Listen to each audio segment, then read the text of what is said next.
Welcome to Shatter. Support the channel by liking, commenting, and subscribing. I promise even more interesting stories. You always remember the exact sentence. The one that slices through the noise and tells you she's already gone. It wasn't the silence at dinner. Not the way her phone suddenly needed a password. Not the night she fell asleep with her back to me, hoodie zipped up like armor. It was at Olivia's birthday dinner. 10 of us around a long table, laughter thick in the air, candles flickering over half-finished cocktails. My hand reached for hers under the table, out of instinct. She didn't flinch. She didn't move. Just let it hang there like I was reaching for a ghost. Then she leaned in toward her friend Katie, I think, and said it. Just loud enough. He's convenient. Not exciting. She didn't know I heard it. But I did. And I never forgot. That word. Convenient. Like I was a piece of furniture. Like I was useful, not wanted. I sat there, pretending to listen to some joke from across the table. Pretending I didn't hear the 7 syllables that made me disappear. But inside, something froze. Not broke.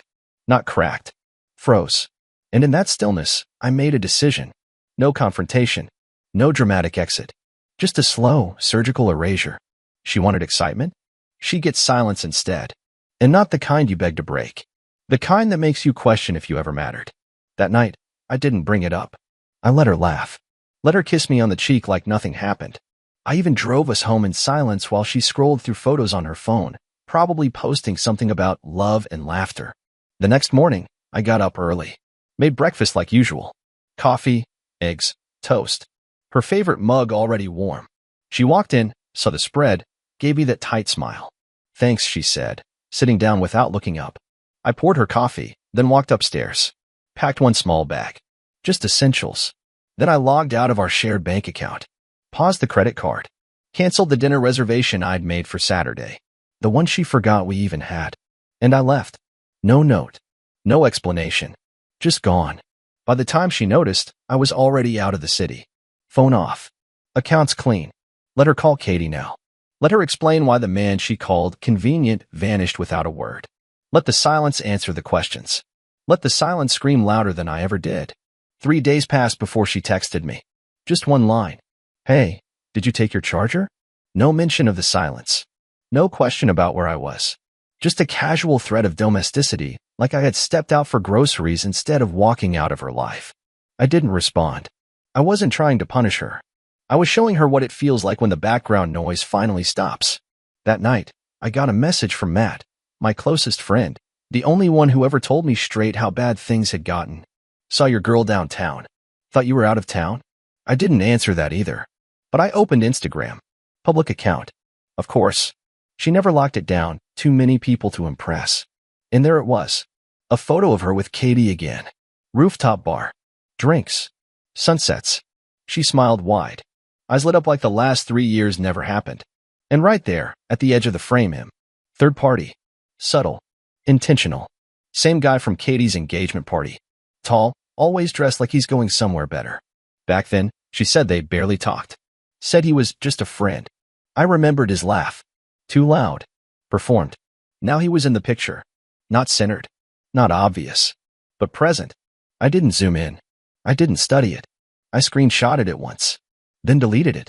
Not because I didn't care, but because I didn't need proof anymore. The proof was in her energy. Women don't glow like that when they're healing. They glow like that when they're auditioning. She didn't leave to find herself. She left to see if someone else wanted her. And the irony? She still thought I was waiting. Thought she could drop a few breadcrumbs, and I'd come crawling back, grateful to be noticed again. Instead, I was watching her unravel. Silently. Strategically. I spent that week clearing the shared storage unit. Every box. Every folder. Her old photo albums, her college books, the framed wedding photos she insisted on keeping just in case. Gone. Donated. Recycled. Digitally wiped. I kept nothing. Not out of spite, but precision. The second week, I changed the locks on the apartment we both used to call home. New code. New keys. Even swapped the doormat. The door she used to walk through barefoot, laughing with takeout in her hands? Now it was just another door in a hallway she didn't belong to anymore. I got a second message. This time with a bit more edge. Are you okay? I've been trying to reach you. I read it. Let it sit. Then archived it like it was a notification from an old app one no longer used. She wanted options. Now she had them. All of them, except me. By the end of that second week, I wasn't angry. I was clear. She had mistaken comfort for weakness. She thought I was too stable to vanish. But disappearing doesn't mean fading. Sometimes, it means reappearing somewhere she can't reach. And trust me, she was just starting to feel it. People think the worst part is the lie. It's not. The worst part is the theater, the rehearsed lines, the practiced pauses, the emotional camouflage. Watching someone you loved play a version of themselves so well that you start doubting your own instincts. Until something shatters the illusion. For me, it came as an accident. A text meant for someone else. It was 2:14 a.m. My phone buzzed once. Then silence.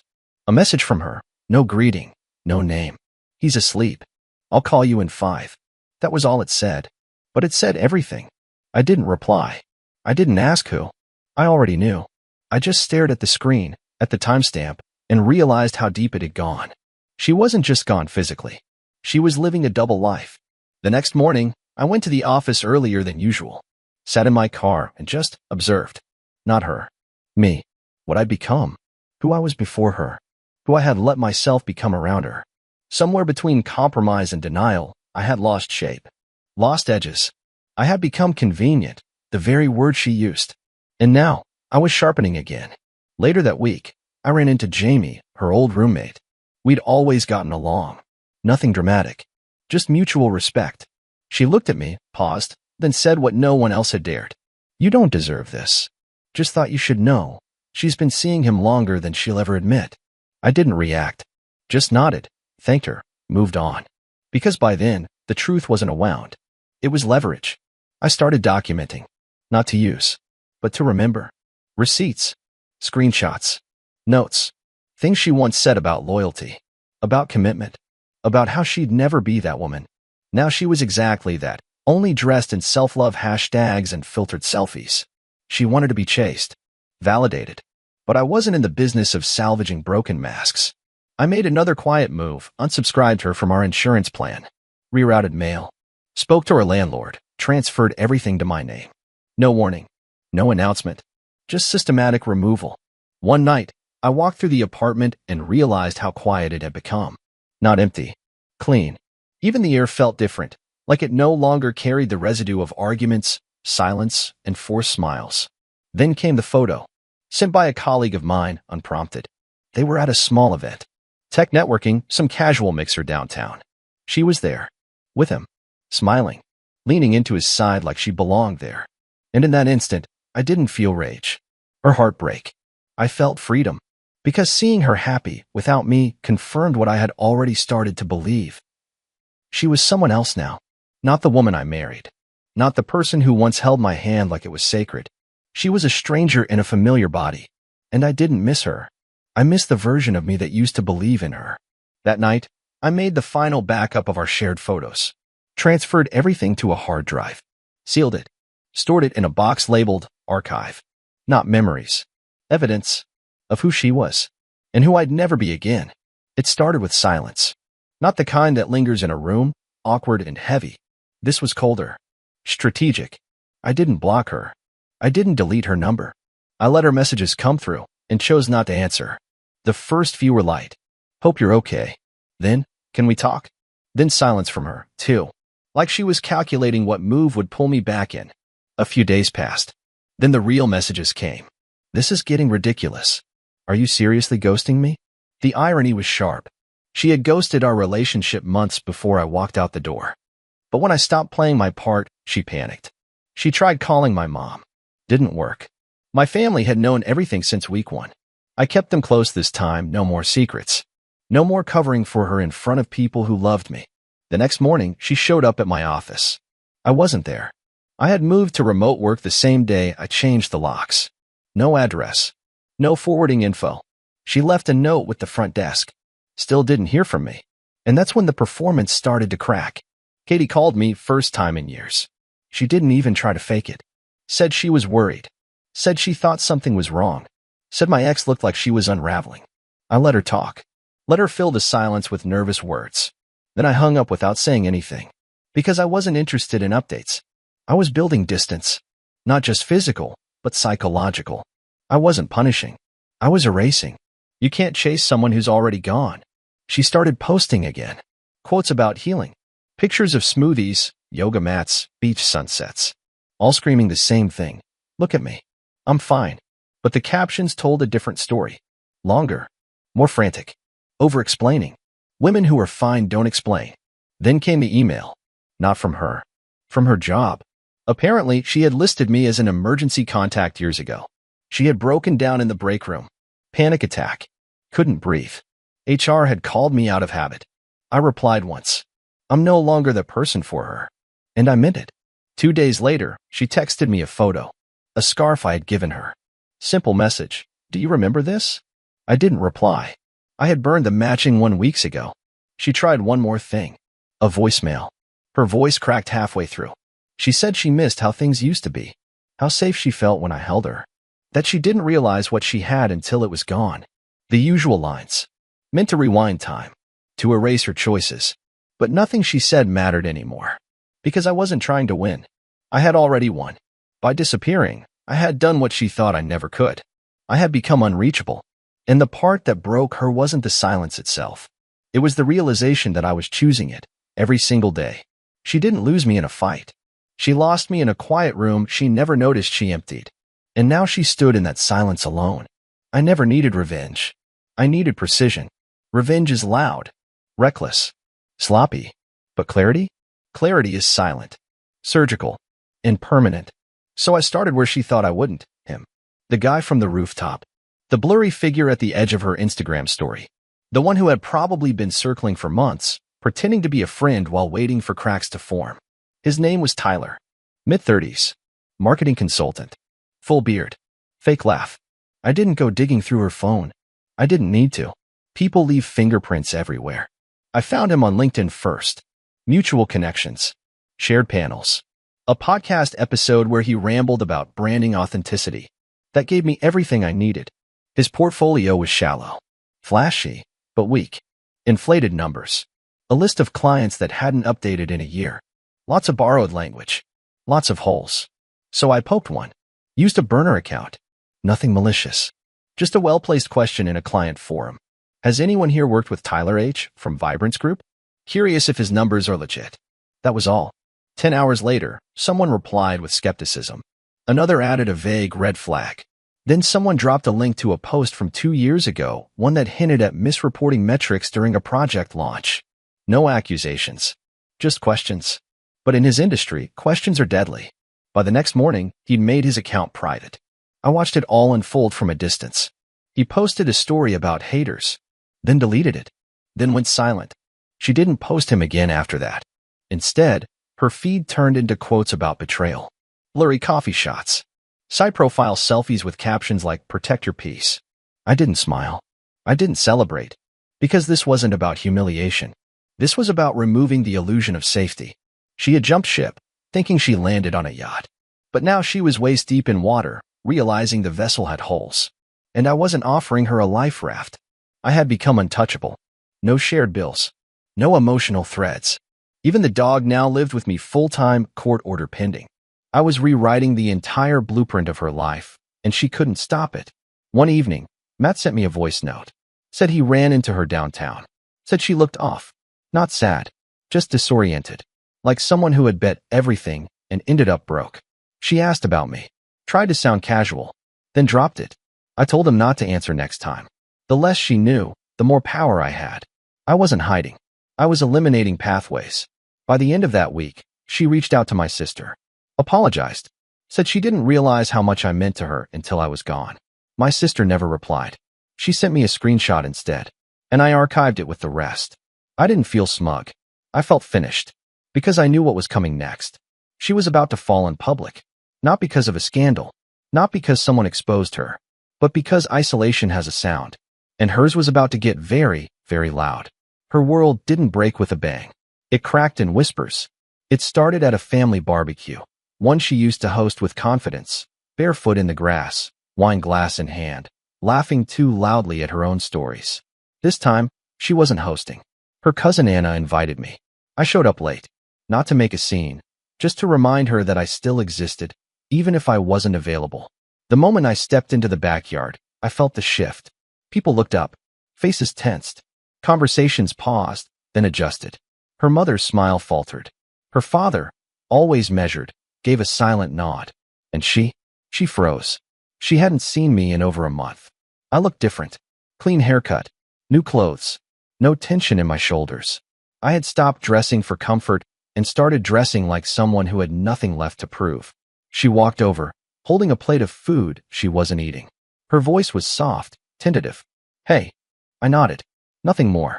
She stood there, expecting something. A spark. A question. An opening. I gave her silence. Then walked away. And that's when the unraveling began. She hovered through conversations, trying to insert herself. Tried laughing harder. Smiling wider. Overcompensating. But the energy had shifted. I had told no one about what she did. But I didn't have to. People feel absence. And they study the one who caused it. Her aunt asked her where I'd been. She said we were figuring things out. My uncle asked why I hadn't shown up to the last holiday. She stammered something about timing. Later, I caught a conversation between two of her friends. It's just strange. He always seemed so steady. She used to say he was her calm. Well, maybe she got bored of calm. No accusation. No name calling. Just observation. And observation hits harder than confrontation. She left early. I didn't watch her go. The next hit came through her job. One of her coworkers messaged me, someone I barely knew. Said she'd been different lately. Off. Short-tempered. Distracted. Said she used to talk about me like I was the best thing that ever happened to her. Now she didn't talk about me at all. Which meant she was talking about me constantly, just not out loud. That weekend, I went out with a group of friends. Mutual friends. Ones who used to know us as the couple. When I walked in alone, no one asked questions. Just shoulder pats. Eye contact. A few nods. Everyone had already chosen a side. And she wasn't on it. I didn't gloat. Didn't explain. Because silence, again, did all the talking. A few nights later, Matt texted me a photo. Her, sitting alone at the same rooftop bar where she used to post stories with him. No friends this time. No laughter. Just a glass of wine she wasn't drinking and a phone she kept unlocking, staring at, then locking again. Waiting for a message that would never come. I archived the photo. Didn't respond. Because she wasn't the main character anymore. She was background. And background doesn't get the soundtrack. She had spent months controlling the narrative. Now she was losing it in real time. And the worst part? No one was saying anything. They were just watching. And silence, especially from others, is the loudest kind of shame. She used to light up every room. Now she moved through them like a ghost looking for someone who remembered who she used to be. After the barbecue, the silence grew thicker. Not just mine, everyone's. The people who once orbited her life now kept their distance. Not out of cruelty. Out of quiet judgment. She reached out to mutual friends. Most didn't answer. A few responded with polite deflections. One even said they were reassessing boundaries. That one cut deep. I know, because she forwarded it to me with nothing but a question mark. I didn't reply. She showed up outside my building 2 nights later. Same hoodie she used to steal from my closet. Eyes red. Hair tied up like she hadn't been sleeping. She waited by the entrance. A full hour. When I finally walked out, she stood up too fast. Almost hopeful. I walked past her. No words. No glance. She tried to speak. I raised one hand slightly. That was enough. She froze. Let her arms drop. And watched me disappear into the night. That's when the texts turned darker. Not angry. Desperate. I feel like I don't exist anymore. Why are you doing this to me? Can we just talk? Please? I archived each one. She started reaching out to old coworkers. People she hadn't spoken to in years. Trying to recreate a network she had long since abandoned. None of them responded the way she hoped. Because people can sense energy. And hers now screamed. I lost control. She called my sister again. Left a voicemail this time. Said she missed the way our family used to feel like home. Said she didn't know who she was anymore. My sister sent me the audio. No commentary. Just the file. I listened once. Then deleted it. She was trying to find purchase, a foothold, anywhere. But everything she touched now slipped through her fingers. She even tried going to the coffee shop we used to haunt on Sundays. Sat at our old table. Ordered my old drink. The barista told me later. Said she looked small. Like someone trying to be noticed without asking for attention. That's what isolation does. It doesn't yell. It empties. She moved back into our old apartment for a night. Probably just to feel something familiar. But the place had changed. New furniture. My presence scrubbed clean. No photos. No trace. She left before sunrise. The landlord messaged me the next day.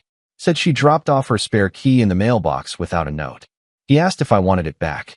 I told him to throw it out. She still tried to hold on. Through posts. Through indirect messages. Through shared playlists she never deleted. She even followed one of my friends she used to hate. Probably just to provoke a reaction. I gave her none. Because she wasn't the woman I loved anymore. And I wasn't the man who needed her. Now, I was just the quiet figure in her memory. The one she used to laugh with.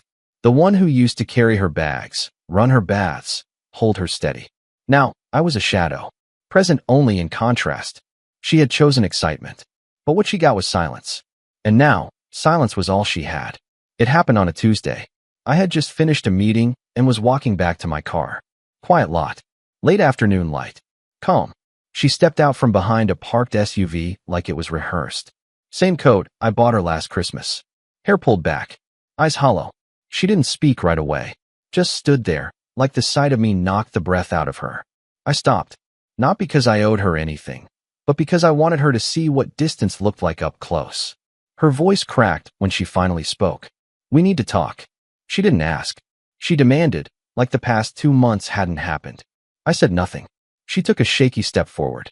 Eyes searching, probably for softness. Recognition. A trace of the man who used to whisper, I got you, every time the world felt too loud. But that man was gone, replaced by something colder. Still, untouchable. She kept talking. Said she had made mistakes. Said she didn't know what she was thinking. Said she was confused, scared, under pressure.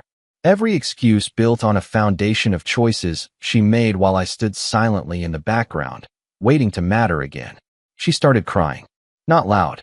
Just enough to look broken. Said she missed me. Said she felt like half of herself without me. Said the man she thought was exciting ended up being exactly what I always warned her about. Unstable, inconsistent, performative. She tried to reach for my arm. I stepped back. Not out of anger. Not out of fear. Out of finality. I had nothing to give her. She begged for just 5 minutes. One conversation. Said we could reset. That she'd do the work. That she'd prove she was serious. That she chose me. I let the silence stretch. It started to suffocate her. She stepped closer, her voice rising. Said this wasn't fair. That I had disappeared. That I wasn't giving her a chance. That I was being cruel. But cruelty would have been pretending there was still something to fix. Cruelty would have been letting her believe she still had access to me. Instead, I kept my eyes on her. Unmoved. Clear. She asked if I ever loved her. I didn't answer. Because answering would mean opening a door I had already sealed shut. Eventually, her words ran dry. She stood there, empty. No more rehearsed lines. No more calculated trembles. Just a woman who finally realized she wasn't talking to the man she left. She was talking to the silence she created. And the silence didn't care. I turned and walked away. Not fast. Not angry. Just finished. She didn't follow. Because deep down, she knew. There was nothing left to chase. You don't always see the exact moment someone falls apart. But you feel it. It starts in the way they move. Slower. Heavier. Like each step costs more than it used to. Then it creeps into their voice. Unsure, flattened, drained of conviction. She stopped posting. No more sunrise captions. No curated meals. No inspirational quotes. Her last photo stayed up for days, a blurry shot of a skyline with the caption, learning to let go. It didn't even reach 100 likes. The algorithm had moved on. Just like everyone else. I didn't celebrate it. I didn't feel vindicated. It just confirmed what I already knew. She was done. I heard from Matt again. Said she'd been seen at some event, small local gathering, networking or charity or something equally safe. She didn't stay long. Didn't talk much. He said she looked lost. Not sad. Not angry. Just hollow. The part of her that thrived on attention, on being adored, on being wanted, it had no oxygen left. She tried texting again. I know you probably hate me. Then hours later. I don't even know who I am anymore. I read them. Then deleted both without replying. Because those words weren't for me. They were for the version of herself she wished still existed. But that woman died the moment she gambled and lost. She reached out to my sister one last time. This time, not to plead, but to ask how I was. My sister told her the truth. He's fine. Doing better than ever. That silence afterward, the one where she probably stared at her phone, waiting for more, that was the beginning of the real collapse. Because people like her don't break when they're hated. They break when they're irrelevant. Meanwhile, my life moved forward. I wasn't dating. I wasn't celebrating. But I was living. I reconnected with people I had neglected. Spent time rebuilding things that didn't require performance. Went hiking again. Started sketching, something I hadn't done since college. She used to say I was too still, too quiet, that I didn't push. Turns out, stillness was survival. Quiet was power. And I was never meant to chase chaos in exchange for affection. One afternoon, I saw her again. Accidental. Grocery store. I was with a friend, just laughing about something irrelevant. She passed by. Didn't notice me at first. Then she did. And for the first time, she didn't smile. She didn't wave. Didn't rush over. She just froze. Then looked away. Because what could she say? There was no room for apologies. No angle where she was the victim. No more game to play. She had picked the other side of the coin. Now she lived with it. She walked out without finishing her shopping. My friend asked if everything was okay. I nodded. Because it was. There was no pain left. No need for closure. Just a quiet understanding. That the person who once held your heart can one day become just another stranger in a checkout line. And when that happens, you don't mourn them. You just exhale. Because that's the moment you know. You're already free. She never got a goodbye. Not because I was trying to punish her, but because goodbyes are for people who mattered in the end. She faded out of my life the same way she tried to fade into someone else's, quietly, carelessly, thinking the world would adjust around her. But the world didn't bend this time. It moved on. She sent one last message. I'm not asking for anything. I just want to know if you're happy. I read it twice. Not for meaning, there was none. Just the echo of someone trying to stay tethered to something that had already drifted far beyond reach. I never answered. Because happiness wasn't the point. Peace was. And I had it now, in spades. It was in the way I slept. No tension in my chest. No mental rewinds of old arguments. No second-guessing if I was too much or not enough. It was in the quiet of my new apartment. No framed reminders of a life curated for Instagram. No scent of her perfume clinging to pillows I no longer owned. It was in the mirror. The man staring back at me didn't flinch anymore. He didn't compromise his peace for closeness. He didn't perform for affection. He didn't explain silence. He lived in it. One evening, months later, I got a letter. Real paper. Handwritten. It wasn't long. She said she had been through therapy. That she understood now. That she had unpacked things. That she was sorry. Truly. And that if I ever wanted to talk, even just once, she'd be there. She ended it with a sentence I know she thought would land with weight. You were the only person who ever really saw me. She was right. I saw her. And that's exactly why I left. I didn't keep the letter. I didn't frame it. I didn't reread it on quiet nights. I shredded it the same day. Because my life didn't need reminders. Only room for what's real. The silence stayed. But it no longer felt empty. It felt earned. And her absence? It wasn't a hole. It was a clearing.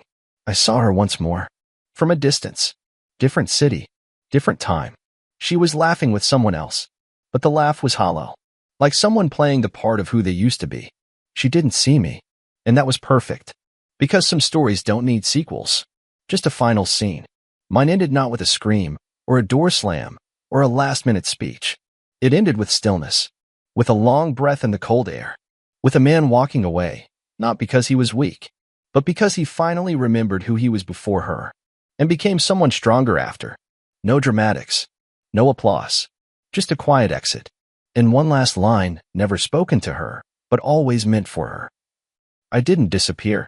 I just stopped showing up where I wasn't respected. What would you have done in my place? If the story hit you, leave a like. And don't forget to subscribe. It only gets stronger from here.